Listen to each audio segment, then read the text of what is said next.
had to be forcibly extracted, and this poor animal was just suffering. The cat didn't even breathe properly with a bloody. No, you're being suffocated or slowly tortured. What about? I've heard different things about hormones in the ocean and how it affects sea life animals. So, there are concerns with some of the medications, like the birth control pills that get flushed down the toilet, and that could be affecting the hormonal balance of various species. So, I think people should be careful about what they flush down their toilet, for sure. It's so funny. I feel like we throw something away or we throw something in the toilet, and it's like once it's out of our face, we don't care. And I say we as like, a majority of people. I'm guilty of it too, but if you were mindful about everything you tossed in the recycler or tossed in the trash or tossed in the toilet, it would probably be very different.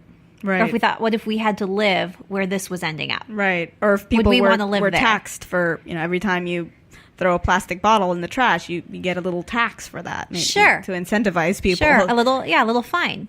Yeah. Yeah. And I bet you people would change pretty quickly. Yeah, I think so. Yeah. It's interesting how that can speak volumes.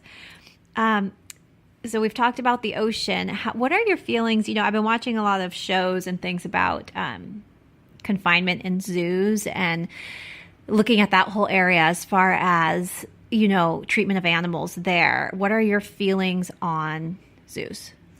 Well, zoos are not something I subscribe to, especially when it comes to larger animals like elephants and mammals that are, big cats and such that really have much more complex needs, especially primates too, that it's like a prison for them to be in these zoos. And I know there's been an effort for years now to free Billy the elephant from the Los Angeles Zoo, and unfortunately that has been met with resistance, even though it's so clear to so many people that he doesn't belong in the zoo, and he's compromised being stuck in the zoo. Does he not have a lot of space? He does not have enough space.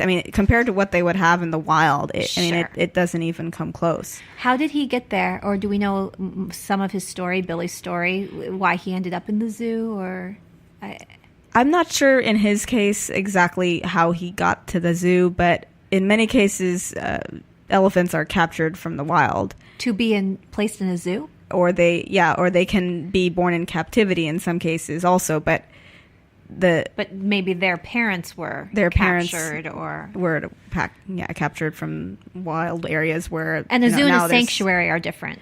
Absolutely, a sanctuary has much more land, and it doesn't have constant tourists coming through. They only have, and they're not limited out looking for animals to bring to their compound. Yeah, they are not breeding animals. Okay. They're making sure taking care of they take care of who's there, and they don't perpetuate the issue of captive mating and okay. So I think instead of zoos, I would recommend people take their kids to sanctuaries because they can see animals in a more natural setting without the harassment of human interference. It just seems so sad when I'm looking the times I have been to the zoo. It's a very common school field trip. It's a very, we have them all over. And I, every time remember you see them through those black bars and they look sad. Definitely. It makes me feel sad knowing that they're like cooped up in there and they can't interact and their lifestyle isn't where it should be. So I don't find joy going to the zoo. Yeah, I agree with you. I remember before vet school many years ago, I was doing a little externship at this zoo, and I helped with constructing a climbing structure for goats in the petting zoo as an enrichment project. But during my lunch hour, I would walk around the zoo, and I would look at the primates, and it would make me so sad and almost self-conscious that I'm invading their space, their privacy. Yes. And it just made me... uncomfortable. Like, what right do we have as humans to be imposing our will on other beings who don't have a choice in the matter? It's not fair. You're right. Cooping up these animals, exploiting them, it feels like, for really what? I'm not sure what we're getting out of it by by doing it. But it's an issue, and I can't believe that there still are so many, and it's still such a common practice just to have them. Do you think that will ever change? And what do you think what do you think it needs to cause it to change? As awareness raises and that people are aware there are other options to take their children to see animals, and even talking to children themselves so that they understand. Because I think, like, when I was talking to a friend of mine about this, he said, well, it kind of poisoned his memory of his childhood visits to the zoo when he got older and realized what those animals had to go through to be stuck in those cages for his supposed pleasure or enjoyment. So I think we need to be honest with children and not withhold the truth from them, but share with them, the reality, and then let them make their decisions too, and let parents be empowered to make decisions that are good for not just their children, but other animals too. Do you ever work on wild animals, I should say, or, not domestic, what we I don't consider specialize in wild animals on a practice level in terms of my own day-to-day practice. I have a few colleagues who have worked on wildlife and do good work when that, opportunity arises. It's not as available in terms of professional opportunity. Sure. But there's definitely room for advocacy, such as in ending trophy hunting and poaching, and that's something that I'm definitely supportive of. In California, we are hoping to ban the importation of trophy parts that are causing this suffering and needless death of wonderful animals around Africa, like the rhinos that are now facing extinction. Unfortunately, the last male rhino passed away recently, and the last male rhino passed away. The last male northern white rhino. So we only have females now. Yeah. Was this a poaching? Was this a? I don't know exactly how he passed away, but the fact that they are being poached in general is bringing a demise, lowering to their number. Yeah, and of course the elephants that are also being poached at alarming numbers. I mean, close to 100 every day. So legislation is. I was just going to ask you, what do you think the average person can do that's passionate about this but just doesn't know where to start? Well, there's an organization called Social Compassion in Legislation that is very active with lobbying to pursue legislation that protects these animals from poaching. And we have to also start being brave enough, I think, to call things what they are. So the idea of trophy hunting, even if it is supposedly, in some people's view, providing value in the sense of they provide a monetary prize for their their trophy hunting, but then that's actually causing a worsening of the situation with demising of the animals, and people are just obsessed with this trophy, but then it's not actually helping anyone. And so we have to call things what they are. I think, trophy hunting, even if it is still legal, it's just as immoral as poaching. Absolutely. And so if we put pressure on our legislators, city council, is there any state banned legislators right now? I'm not sure. I don't know either. Yeah, it's still being worked on in California to ban the importation. Why do you think it's not banned? Isn't it such an obvious ban? Well, there was a ban on ivory years ago. I do remember that. They had to do an additional bill because there was a loophole concerning the fact that certain items like guns had ivory parts and jewelry and such. So there actually are now efforts to destroy ivory from elephants that are aiming to reduce the demand for that. So that trade won't continue to occur. That's causing that demand for the elephant's parts, or other animals that are killed for their parts. These animals are getting killed for their fur, their tusks, their claws, their.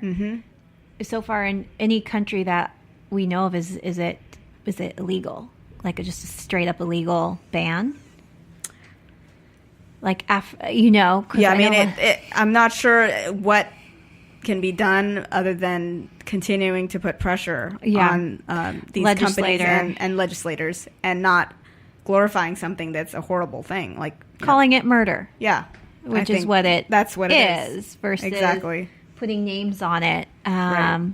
Like you said, trophy hunting or trophy killing, whatever. That's already such a putting it out there as just a phrase that's silly.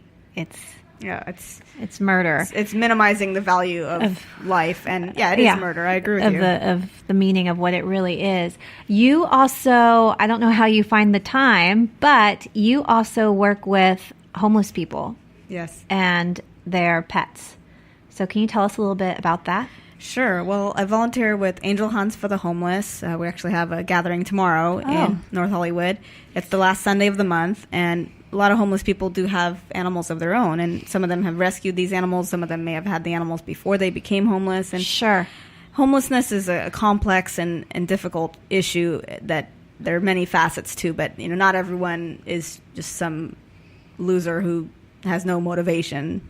Absolutely. Who's homeless. I mean, some of these people had very difficult circumstances that they couldn't have anticipated, that lost homes, floods, fires. Do you see mental illness? Sometimes we do see that playing a role too, but they do love their animals, and absolutely. So we do health checks and deworming, nail trim, anal gland expression, free vegan food for the dogs, and that's every last Sunday of the month in North Hollywood. We can always use more help and volunteer and donations. What kinds of volunteers do you guys need?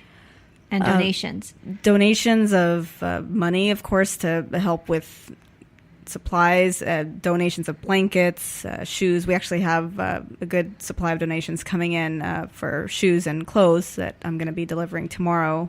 And where can people bring these? Well, I would get in touch with the coordinator, Karen Hamza, and our website is angelhansla.blogspot.com. So, and is that Hans? Hanz. So Hanz, okay. angelhansla.blogspot.com. And you can also watch some slideshows of previous gatherings. So it includes not just the pet portion, but also the people. They get to have a free vegan meal. They get the chance to get their hair cut if they need that. Sometimes we have a mobile groomer for the animals. There are free books and all kinds of great resources. Wonderful. This is amazing. Is it a clinic? It's at the park in Chandler Park in North Hollywood. And the gathering starts at 1 o'clock in the afternoon. People start lining up as soon as they can. I mean, sometimes they get there around 12:30 even. And volunteers arrive at 11 a.m. Mm-hmm.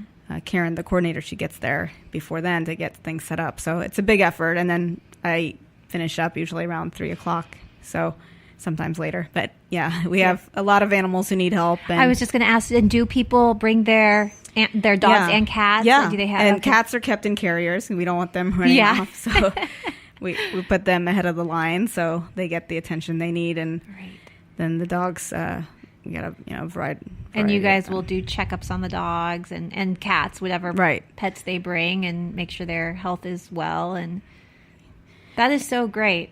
Because you do see homeless people with their sometimes that's all they have is their family. I mean, is their animal. So that's everything. Yeah, that's their world. Wow, that's really amazing. That's every last Sunday. The last Sunday of each month of every month. Yeah. Okay, great. And how long have you been working with them? About 3 years now. Wow. Yeah, we'd love to have more veterinarians helping too. That's good to know too. Can help out. That'd be great. Donate their time. Yeah. That's wonderful. I have had such a great interview with you. Thank you so much for coming on the show. My Is there pleasure. anything else you want to add? How do we get a hold of you if people want to My get a hold of you?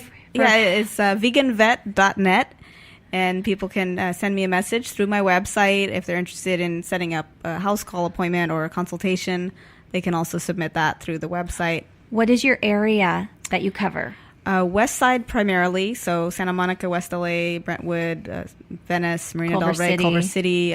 Sometimes I will come out to downtown LA or a little farther east, but because of all the driving that I do, I have to kind of keep it within a certain range.